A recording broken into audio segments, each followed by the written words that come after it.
That's going to bring us to the next point here in just a second that you absolutely need to be aware of with these companies. But I want to stick with the commission side just really quick. Is like with Life 180, we start at 55%, if I'm correct on that. You can tell I didn't really start this to make money. I came in as a consumer, so I wasn't even really paying attention to the commission structure. I just knew this is something that I have to do. I have to share with people. But so we start out at 55%, then it scales up from there depending on volume. So just that right there, like the difference in the commission structure should raise a little bit of red flags right there. And, maybe Life 180 is not like really up there comparatively speaking to other agencies. I don't know. But like the 25% commission rate, like on with WFG and whatnot, just think that that raises a red flag, which brings us to the next point is the fact that you don't own your business.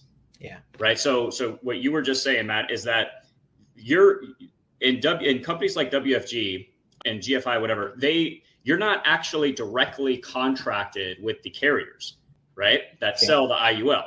You're contracted through WFG GFI. They have the contracts with the carriers. And so WFG and GFI pay you, not the carrier. Is that correct? That's correct. Yeah. That means you don't own your business. Mm-hmm. That means WFG GFI owns your business versus, again, with Life 180, we are contracted directly through the carrier. So so if I wanted to leave Life 180 for whatever reason, I keep that business. Correct. You own it 100%. That's huge. And guys, all the renewals. Yeah, that is massive. Oh, that's another thing too, Matt. And I think this would be a good opportunity to go back to a little bit of your experience as well. Because when you left, I mean, you built a pretty good organization. I mean, you were making good money. Yep. And you left that behind because, your morals, your principles, values just could not do that anymore, right? Which I totally respect. That's a lot of money to leave behind. But that means any products, services, whatever that were sold through your organization, the company is still getting paid on, not you. Is that correct? Oh, yeah. I mean, That's I did crazy. well. Yeah, I did well producing myself, but I built a pretty big organization, $1 million agency. And so what that means is not only overrides, but all the renewals. And, those renewals go on as long as the clients have it. Wow. And so the minute I quit that company, all renewals, everything stopped. And that's how they roll. And what a lot of people don't understand is that first year commission is really nothing.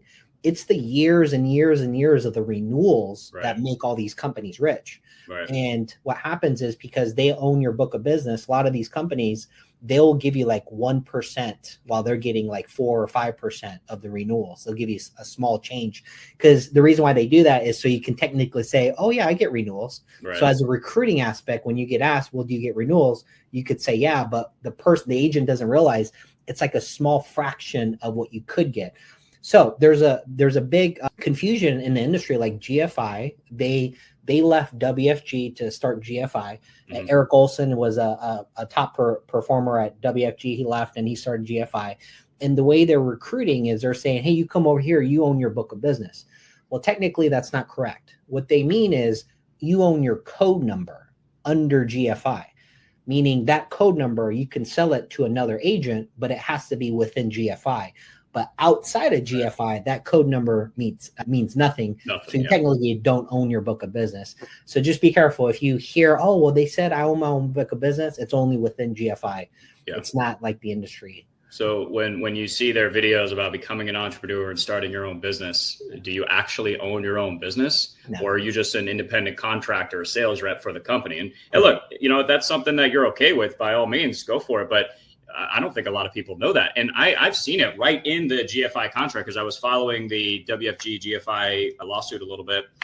And right in GFI's contract, it says they own everything. They even own leads that you've generated that you haven't spoken to yet. Anything in your pipeline, GFI owns. It's right in the contract, guys. That is absolutely insanity. Even the list of your friends and family that you put into their system. Yep. That's crazy. In my opinion, that's just absolutely nuts. Something you absolutely need to be aware of. What's up, my fellow wealth creator? Thank you so much for checking out this clip from the Millennial Wealth Creator podcast. If you'd like to watch the full podcast, there will be a link down below in the description.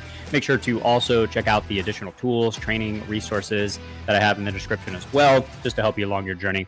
Thanks again for checking out the clip, and we'll see you in the next one.